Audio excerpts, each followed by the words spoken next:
शर्मा, आप देख रहे हैं एसपीएन 9 न्यूज। स्वागत है आपका हमारे इस खास प्रोग्राम में। प्रोग्राम की शुरुआत में देखिए सचिन पायलट से करूंगा।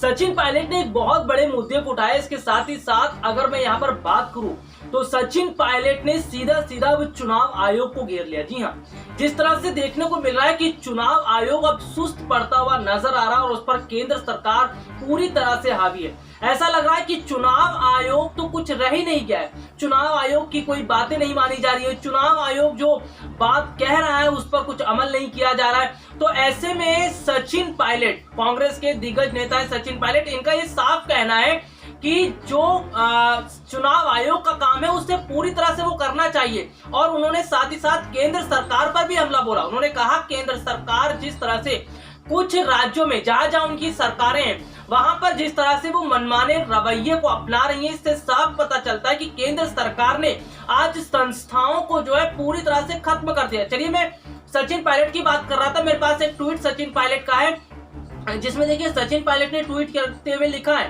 केंद्र की भाजपा सरकार चुनाव में हर राज्य के लिए एक अलग रवैया अपनाती है। देखिए, उन्होंने इसके साथ ही साथ ये भी कहा कि जो चुनाव है वो इस तरह से करवाए जा रहे हैं, बिल्कुल भी अनुचित नहीं है। निर्वाचन आयोग एक संवैधानिक संस्था है। चुनाव पूरे देश में एक समानता एवं निष्पक्षता के साथ होना चाहिए।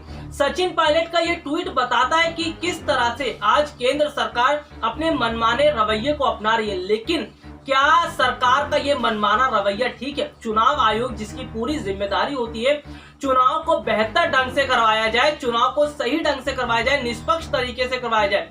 लेकिन ऐसे में चुनाव आयोग की मैं यहाँ पर बात कर रहा हूँ तो चुनाव आयोग ना तो निष्पक्ष चुनाव करवा पा रहा है और ना ही वो जो सरकार अपनी स्थिति को ज्यादा मजबूत कर रही है, यानी जो अपना रवैया अपना रही है उसको भी मना नहीं कर पा रहा। तो ऐसे में ये सारी चीजें बताती हैं कि चुनाव आयोग भी अब झुकता हुआ नजर आ रहा है केंद्र सरकार की शक्तियों के आगे। लेकिन शायद ये गलत भी है, क्योंकि अगर चुनाव आयोग जैसी जो बड़ी संस्थाएं हैं जिनका काम है सही ढंग से चुनाव करवाना, अगर यही केंद्र सरकार के आगे झुकेंगी तो ऐसे में सवाल ये खड़ा हो जाएगा कि चुनाव किस तरह से निष्पक्ष तरीके से करवाए जाए और जनता का विश्वास भी कहीं ना कहीं कम हो जाएगा। तो ऐसे में सचिन पायलट ने जिस तरह से घेरा है केंद्र सरकार को और चुनाव आयोग को, ये पता चलता है कि विपक्ष अब पूरी तरह से चुनाव आयोग को घेरती नजर आ रही है।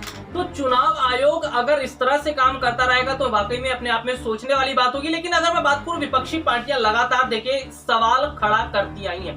विपक्षी पार्टियों ने शुरू से ये सवाल खड़ा किया है कि जो चुनाव आयोग है वो कहीं ना कहीं गड़बड़ियां फैलाने का काम करता है, या फिर विपक्षी पार्टियों का ये भी कहना रहा है कि जो चुनाव आयोग है वो अपना काम सही ढंग से नहीं करता रहा है। लेकिन चुनाव आयोग ने बार बार अपनी रिपोर्ट भी पेश की, बाकायदा सफाई स्पष्टीकरण भी देना पड़ा कि नहीं चुनाव आयोग अपना काम सही से करा। लेकिन बंगाल में जो स्थिति देखने को मिल रही है, देखिए एक तरफ तो हम बात कर रहे हैं देश में जिस तरह की स्थितियां इस वक्त बनी हुई हैं, वायरस का प्रकोप जो बढ़ता जा रहा है, इसके अलावा बंगाल में जो रैलियां हो रही हैं, क्या ये रैलियां होना उचित है? क्या इन राजनीतिक पार्टियों के लिए चुनाव इतना ज्यादा जरूरी हो गया है? ऐसे तमाम सवाल हैं जो निकलकर सामने आते हैं। लेकिन फिलहाल विपक्ष भी ये बात जानता है कि केंद्र सरकार अपनी शक्तियों का गलत इस्तेमाल कर रही है और जहां जहां चुनाव देखिए देखने को मिला है वहां पर अपनी पूरी पावर का गलत इस्तेमाल किया। तो ऐसे में ये देखना भी होगा कि क्या इसी तरह से केंद्र सरकार अपनी जो पावर है उसका गलत इस्तेमाल करती रहेगी। लेकिन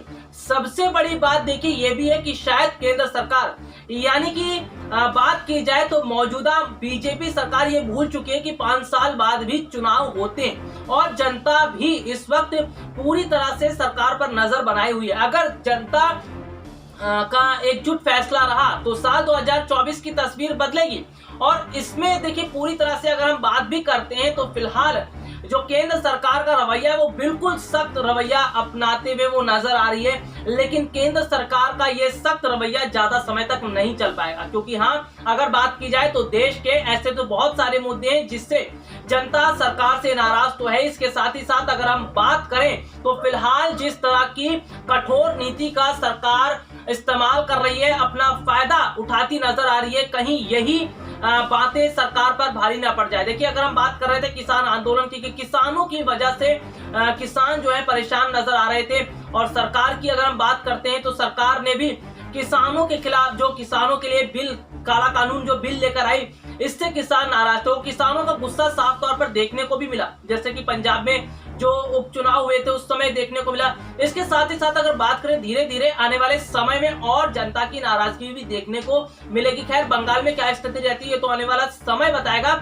लेकिन फिलहाल जिस तरह से सचिन पायलट ने केंद्र सरकार को घेरा और ये बता दिया कि चुनाव आयोग अपना काम सही ढंग से नहीं कर रही है, तो वाकई में ऐसी स्थितियां तो फिलहाल दिखती हुई नजर आ रही है। बंगाल से जो तस्वीरें लगातार सामने आई हैं उसमें भी देखने को मिला कोई सोशल डिस्टेंसिंग नहीं, किसी तरह की कोई वहां पर मौजूदगी नहीं देखने को मिल रही है कि वहां पर किसी तरह का पालन किया जाए, रूल नियमों का सब तरह से धज्जियां उड़ाती हुई नजर आ रही है। तो ये है सरकार की नीतियां, और सरकार जब चुनाव के समय आता है तो चुनाव के अलावा उन्हें और कुछ स्थितियां दिखाई नहीं देती, लेकिन ये देख रही है जनता की क्या चुनाव भी बहुत ज्यादा अब इन राजनीतिक पार्टियों के लिए महत्वपूर्ण हो गया है। तो ऐसे तमाम मुद्दे हैं अब जिस पर सवाल भी खड़े किए जा रहे हैं, लेकिन अब सरकार उस पर चुप है, क्योंकि सरकार ये बात जानती है कि वो भी गलत कर रही है, लेकिन उसके बावजूद भी शायद बंगाल चुनाव बहुत ज्यादा अब बीजेपी के लिए खास तौर पर कहा जाए तो जरूरत से ज्यादा हो गया है। लेकिन शायद कहीं ऐसा ना हो बीजेपी जो चुनाव प्रचार कर रही है उस पर पानी फिर जाए, क्योंकि ममता बनर्जी पूरी तरह से टक्कर देती नजर आ रही है बंगाल में। ममता बनर्जी को बंगाल चुनाव में हराना बीजेपी के लिए इतना आसान नहीं होगा, क्योंकि ममता बनर्जी ने भी बहुत सारी रणनीतियां बनाई है, बाकायदा उन रणनीतियों पर काम करती हुई नजर भी आ रही है।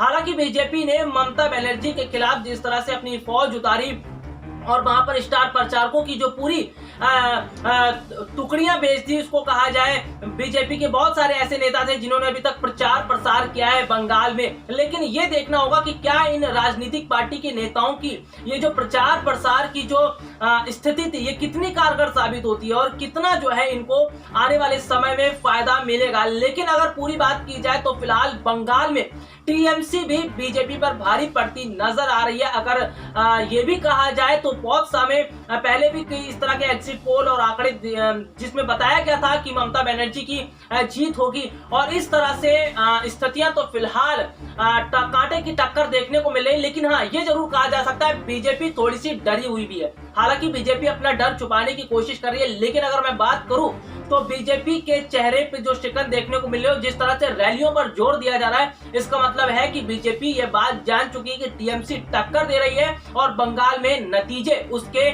खिलाफ भी आ सकते हैं, बंगाल के नतीजे उसके पलट भी आ सकते हैं, क्योंकि ममता बनर्जी इस वक्त मजबूत स्थिति के साथ बंगाल में खड़ी हुई है और उन्हें बंगाल की जनता पर पूरा भरोसा भी है। फिलहाल के लिए आज मुझे इजाजत दीजिए, नमस्कार।